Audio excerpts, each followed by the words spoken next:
जब तक मैं 13-14 साल का हुआ तब तक ना मेरी हाइट मेरी बाकी सिबलिंग्स और कजिन से बहुत छोटी थी। लाइक मुझे काफ़ी ज़्यादा टोंट मारे जाते थे, काफ़ी ज़्यादा लाइक कहा जाता था कि लटका कर, तोड़ मारा कर, कॉम्प्लेन किया कर। लाइक मैंने ना पर्सनली बहुत सारी चीज़ें ट्राई करी जो भी लाइक बंदे एडवाइस देते हैं। इन रियल लाइफ तुम्हें भी कई सारी एडवाइस मिलती होंगी, वो सब ट्राई की, बट नथिंग एवर वर्क। और तुम्हें ही पता है कि अगर लटकने वाली एक्सरसाइज, स्ट्रेचिंग वाली एक्सरसाइज, दौड़ने वाली और कॉम्प्लेन वगैरह ये सब तुमने ट्राई किया होगा और तुम्हारी हाइट कभी नहीं बढ़ी होगी सबसे। और इसीलिए मैंने लाइक खुद की रिसर्च करना शुरू किया, और थैंक्स टू इंटरनेट एरा, जिस वजह से इंटरनेट मोबाइल की वजह से मैंने काफ़ी ज़्यादा साइंस की रिसर्चेस पढ़ी और काफ़ी बंदों की वीडियोस देखी, तो मुझे समझ में आया कि हाइट प्राइमरी कहाँ डिपेंड करती है, इसे कैसे मैक्सिमाइज़ किया जा सकता है। और आज मैं कह सकता हूँ कि मैंने वो चीज़ें कुछ तो करी हैं कुछ हद तक जहाँ से मुझे रिजल्ट मिला है, और वही मैं पर्सनल एक्सपीरियंस से तुम्हें बताने वाला हूँ। और साइंस भी उन्हें 100% बैक करे कहती है कि हाँ, अगर तुम ये करते हो तो तुम्हारा जेनेटिक पोटेंशियल मैक्स अमाउंट पे रीच होगा। इसके अलावा तुम कुछ भी कर लो इन्हें छोड़कर, तुम्हारा जीन की हाइट जो तुम्हारे पहुंचने वाली होगी मैक्स पोटेंशियल पर, वो नहीं पहुंचेगी। तो इसलिए इन चीज़ों को जो मैं बताने वाला हूँ प्लीज़ घुसा लेना अपने दिमाग में, डेली फॉलो करना, चाहे कुछ भी हो जाए। अगर तुम्हें हाइट बढ़ानी है तो अगर सबसे पहला स्टेप है एक भुक्कड़ मानव बन जाओ। भुक्कड़ जानते हो किसे कहते हैं हमारे यहाँ पे? बेसिकली वो बंदा जो खाता रहता है, जिसे चिढ़ाते हैं कि ये तो खाता रहता है खाता रहता है। देखो तुम्हें उसकी तरह नहीं बनना, उसकी एक कैरेक्टरिस्टिक लेनी है कि तुम्हें खाना है उसकी तरह, लेकिन क्या खाना है वो चीज़ें अलग होंगी, पता है। सबसे पहले चुन लो, मेरी बात सुनो, अगर तुम हाइट को लेके सीरियस हो, ग्रोथ लेके, तो अभी से ही अंडे खाना शुरू कर दो। अब तुम कहोगे यार अंडे यार रिलीजियस वगैरह, देखो मेरी बात सुनो भाइयों, ये वीडियो सिर्फ उन्हीं लोगों के लिए है जो बिल्कुल सीरियस हैं। चाहे कुछ भी हो जाए, उन्हें अपनी ग्रोथ बढ़ानी है, उन्हें अपनी हड्डियों की लंबाई बढ़ानी है, अपनी जेनेटिक पोटेंशियल को मैक्सिमाइज करना है, ये वीडियो उनके लिए है, ठीक है। अगर तुम इतना नहीं कर सकते तो फिर सॉरी ब्रदर। तो सबसे पहली चीज़ है अंडों के लिए भुक्कड़ बनो। और तुम कहोगे घर वाले नहीं खाने देते, तो फिर प्लीज़ बाहर जाके रेडी पर जाओ, स्टॉल पर जाओ, वहाँ बंदे दारू पी के जो मतलब नॉर्मल भी खाते हैं यार, दारू पीने वाले नहीं खाते सिर्फ अंडे, जिम वाले खाते हैं या जैसे भी खाते हैं। तुम जाओ, जितने अंडे तुम खा सकते हो, डाइजेस्ट कर सकते हो, 2-3 अभी के हिसाब से उतने खाओ, धीरे धीरे बढ़ाओ बढ़ाओ, 5-6-7 इतने अंडे खाने शुरू कर दो दिन के, 7-8। अब तुम कहोगे यार नहीं कर पाता डाइजेस्ट, तो धीरे धीरे प्रोग्रेसिव ओवरलोड करो ना, जैसे मैंने तरीका बताया, अभी 1 से शुरू करो, फिर 2 खाने शुरू करो, ऐसे ऐसे बढ़ाते चलो, तुम्हारी डाइजेशन की कैपेबिलिटी बढ़ जाएगी। अंडे डाइजेस्ट करना इतना हार्ड नहीं होता जितना सोया को डाइजेस्ट करना होता, समझ में आया। इसलिए अंडे खाओ, अगर तुम्हें फिर भी डाइजेस्ट नहीं होता तो ऑमलेट बनवा लो, पर वो थोड़ा महंगा पड़ेगा, लेकिन तुम झेल लेना, या घर पे ही बना लो अगर तुम्हारे पेरेंट अलाउ करते हैं तो।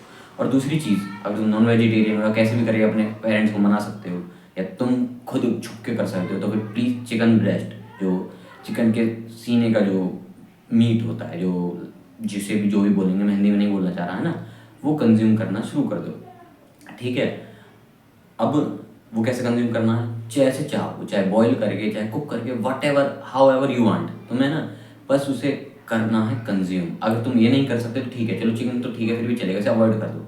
अगर तुम कर सकते हो तो प्लीज़ करो, नहीं कर सकते तो ठीक है कोई बात नहीं, और ऑप्शन था वो है तुम्हारा पनीर, देसी पनीर, कहीं ना कहीं से इंतज़ाम करो, बिल्कुल उन्हें कंज्यूम करना शुरू कर दो। अब तुम कहोगे यार कि खाने की चीज़ें तो बताते जा रहा है, क्या सबूत है इससे हाइट बढ़ती है? देखो अभी या तो तुम बहुत सारे टूल आ गए हैं एआई के, गूगल के, कुछ भी तुम पूछ लो वहाँ से, और तुम उनसे रिसर्चेस मांग लो, वो तुम्हें खुद दे देंगे। अब मैं यहाँ पे रिसर्च नहीं लगा सकता क्योंकि रिसर्च पेपर ना बहुत बड़े बड़े होते हैं, वो ऐसे पूरी स्क्रीन पर आएंगे नहीं, तो तुम खुद उनसे रिसर्च मांग सकते हो, वो तुम बता देंगे। और मैं अपने एक्सपीरियंस से मतलब थोड़ा लॉजिकली समझाऊँ ना, इंसान की बॉडी फ्यूल पे चलती है, सिर्फ कैलोरीज के फ्यूल पे नहीं कि उसे एनर्जी कितनी दे रहे हो, वो चलती है कि उसे क्वालिटी की एनर्जी कितनी मिल रही है। अब तुम अपने गाड़ी में या बाइक में पानी डाल दोगे तो चलेगी थोड़ी ना, उसे पेट्रोल चाहिए। वैसे ही तुम्हें भी प्रोटीन, कैल्शियम, जिंक, मैग्नीशियम, ऐसे न्यूट्रिशन चाहिए, B12 और ये सब, जो तुम्हारी बॉडी को हेल्दी रख सकें, बॉडी के फंक्शन कर सकें, जिससे बॉडी की लंबाई, बोन की लेंथ बढ़े। तो इसलिए ये चीज़ें बता रहा हूँ तुम्हें खाने की। और फिर तुम्हारी नेक्स्ट, दही या दूध, इनको तो प्लीज़, अगर तुम इनमें से कुछ नहीं कर सकते, पनीर भी तुम्हारे लिए महंगा है, देसी पनीर लेना, रियल वाला पनीर लेना, तो फिर प्लीज़ दूध दही से चिपट जाओ। इन्हें जितना कंज्यूम कर सकते हो, 1 लीटर 2 लीटर उतना कंज्यूम करो, कम से कम कैल्शियम तो यहाँ से मिलेगा ही। और प्रोटीन के लिए चाहे तुम एक वे प्रोटीन खरीद सकते हो, वरना तुम कोशिश करो जो मैंने अंडे वाला हैक बताया, प्लीज़ अगर अप्लाई करो, ये बेस्ट है। अंडों से तुम्हें काफ़ी ज़्यादा माइक्रो न्यूट्रिशन प्रोटीन मिल जाएगा, एंड डेयरी से तुम्हें कैल्शियम मिल जाएगा। अगर तुम 500 मिलीलीटर यानी कि आधी किलो के अमाउंट को भी पार कर देते हो, तुम अच्छे अमाउंट में कैल्शियम, प्रोटीन तो नहीं, तुम कैल्शियम जरूर ले लोगे, ठीक है। तो ये हो गया तुम्हारा न्यूट्रिशन वाला पार्ट, भुक्कड़ बनो, बी ए भुक्कड़। एंड नेक्स्ट पॉइंट है बी कुंभकर्ण। कुंभकर्ण सुना होगा ना, रामायण में कुंभकर्ण थे, थे था जो भी पता है, 6 महीने सोते थे, 6 महीने उठते थे। अब इसका लिटरल मतलब लेना मत लेना कि तुम 6 महीने सोने लगो और 6 महीने उठो, ये मत करना प्लीज़।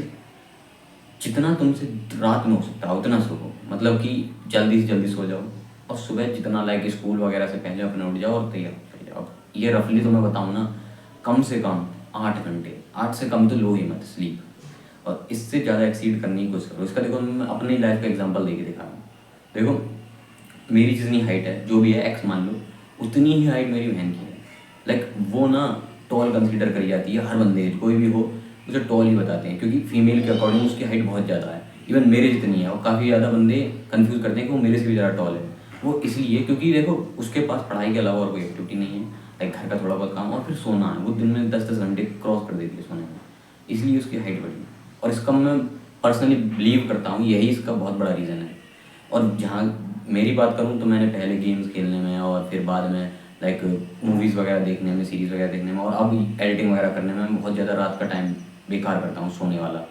तो इसीलिए मुझे लगता है कि मेरी हाइट पोटेंशियल पे पहुँच नहीं पाई, क्योंकि फीमेल जब उतनी पहुँच गई तो मेल के हिसाब से मेरी और बढ़नी चाहिए थी, ऐसा मुझे लगता है, मेरा पर्सनल बिलीव है। तो इसलिए कभी भी अपनी स्लीप को सेक्रीफाइस मत करना अगर तुम सीरियस हो ग्रोथ को लेकर। तो ये तुम्हारा लाइक ऐसे मान लो स्लीप और न्यूट्रिशन तो बस जानी चाहिए दिमाग में। डेली इनका चैलेंज बना लो, टास्क ले लो, डे 1, डे 2, डे 3, उन्हें हर दिन टिक लगाओ कि डेली स्लीप ले रहे हो 100%, डेली खाना खा रहे हो अच्छा वाला जो मैंने बताया, न्यूट्रिशन वाला। और इन दोनों चीज़ों को ही ना घर वाले, हमारी सोसाइटी वाले ऐसे कहते हैं कि नहीं ये तो गंदी चीज़ें हैं, ऐसे मत करो, नॉन वेज मत खाओ, एग्स मत खाओ, गर्मी बैठ जाएगी, सो मत, आलसी रह जाओगे। ऐसा बिल्कुल मत करो, ठीक है ना। उत्तेजित रहो, जितना तुम सोओगे, जितना अच्छा रिकवर करोगे, जितना अच्छा खाओगे, उतना ही बेटर तुम्हारा लाइफ होगी, उतनी लाइक तुम्हारी ग्रोथ होगी। ये मेंटालिटी बना लो। एंड लास्ट पॉइंट ये भी इंपॉर्टेंट है, बाकी दो की तरह, पिछले दो की तरह, लेकिन अगर तुमने पिछले दो नहीं करे तो ये तीसरा पॉइंट बिल्कुल वर्क नहीं करेगा, इवन तुम्हारे लिए नुकसानदायक हो सकता है। फ़ायदेमंद तभी होगा जब तुम पहले दो पॉइंट को अच्छे से करो। लास्ट पॉइंट है ऐसी एक्टिविटी करना जहाँ पर तुम compete करो, स्किल वाली एक्टिविटी। जैसे कि जब हम कोई बास्केटबॉल, फुटबॉल, क्रिकेट छोड़ के, क्योंकि क्रिकेट में कुछ ज़्यादा कंपटीशन होता नहीं है, लेकिन जब हम भागने वाली कोई एक्टिविटी करते हैं, इवन कुश्ती या कबड्डी, पर उसमें बारी बारी रहता है, लेकिन जो कंटिन्यूसली तुम्हें रस पे रहना पड़ता है, ऐसे स्पोर्ट्स की बात कर रहा हूँ। बॉक्सिंग हुआ और लाइक टाइकोंडो हुआ, ऐसे स्पोर्ट्स में तुम्हें ज्वाइन ले लेनी है। तुम डिफेंस तो सीखोगे या जो भी स्किल है उसे तो सीखोगे, लेकिन तुम्हारी बॉडी ग्रोथ के लिए हार्मोन रिलीज़ करेगी। हार्मोन वाला काम यहाँ से हो जाएगा, और बाकी उन्हें लगाने का सही जगह पे न्यूट्रिशन से हो जाएगा। और वो काम कब होगा? वो स्लीप में होगा। अब समझ में आ रहा है? सारी चीज़ें कनेक्ट हो रही हैं। तो इसलिए इन चीज़ों को प्लीज़ ध्यान से करो। मैं इसलिए इतनी देसी सिंपल भाषा में बता रहा हूँ ताकि तुम मोस्ट ऑफ द ऑडियंस समझ जाए कि मैं क्या कहना चाह रहा हूँ। और ये लटकना, हैंगिंग वगैरह क्यों वर्क नहीं कर रहा, इसे लास्ट में बताऊँगा। तो पहले सोच लो, अगर तुम सोच रहे हो कि स्प्रिंटिंग करनी चाहिए तो स्प्रिंटिंग कर लो, और बेहतर होगा कि तुम इसे अपने पार्टनर के साथ करो। तुम ना कोशिश करोगे उसे बीट करो, उससे ज़्यादा जल्दी आगे डेस्टिनेशन पहुँचो। जहाँ कंपटीशन होगा वहाँ तुम अपना और लाइक 100% दे रहे हो, तुम 110 दोगे। इसलिए compete करो ऐसे स्पोर्ट्स में। स्प्रिंटिंग कर सकते हो तो अब कहोगे यार जिम करता हूँ, जिम करनी चाहिए या नहीं? देखो कर सकते हो जिम। अगर पहले दो पॉइंट कर रहे हो तो फिर तीसरा पॉइंट कुछ हद तक ही डिफरेंस क्रिएट करेगा, ज़्यादा नहीं। लेकिन अगर तुम 100% इंश्योर करना चाह रहे हो तो फिर मैं कहूँगा कोई कॉम्पिटिटिव स्पोर्ट या फिर स्प्रिंटिंग दोस्तों के साथ करो, ये बेस्ट रहेगा तुम्हारे लिए। और जिम में भी कोई बुराई नहीं है, कुछ हाइट नहीं रोकती, वरना लाइक तुम्हें सपोर्ट ही मिलेगा जिम से भी। एंड लास्ट थिंग जो मैं बताना चाहूँगा कि स्प्रिंटिंग, हैंगिंग, मतलब कि बहुत सारी चीज़ें जो बताई जाती है, स्ट्रेचिंग वगैरह करना, देखो भले ही वो थोड़ा बहुत कुछ हद तक वर्क करे, लेकिन वो इतना नहीं वर्क करेगा जितना ये तीन करेंगे। अगर तुम इन तीनों के बिना कोई भी चीज़ करते हो, लटकना या कोई भी चीज़, लाइक कोई भी चीज़ हाइट को लेकर बताई जाती है, वो चीज़ें तुम्हारी हाइट को नहीं बढ़ाएंगी। इन तीन चीज़ों को करो, तुम्हारी हाइट मेन मतलब जितनी बढ़नी होगी 95% भी क्रॉस कर जाएगी। उतनी हाइट पोटेंशियल बता रहा हूँ जेनेटिकली, उतनी बढ़ जाएगी। मैं ये नहीं कह रहा कि तुम 6 फीट हो जाओगे, लेकिन तुम्हारे जीन के पोटेंशियल में जितना होगा उतना तुम मोस्टली पहुँच जाओगे अगर ये तीन काम तन मन धन से कर लेते हो तो। और हाँ, तुम्हारी ग्रोथ प्लेट जरूर खुली होनी चाहिए। फिर बाद में कहोगे भाई मेरी एज इतनी ज़्यादा है, क्या ये सब करना मेरे को वर्क करेगा? नहीं, ग्रोथ प्लेट्स खुली होनी चाहिए, यानी कि तुम्हारी एज कम से कम 20 से तो कम होनी चाहिए, पहली होनी चाहिए। टीनेजर हो तो तुम्हारे लिए बेस्ट वर्क करेगा ये सब काम। प्लीज़ आँख बंद करके करना शुरू कर दो, बिल्कुल जोर शोर जोश के साथ। And that is it for today's video.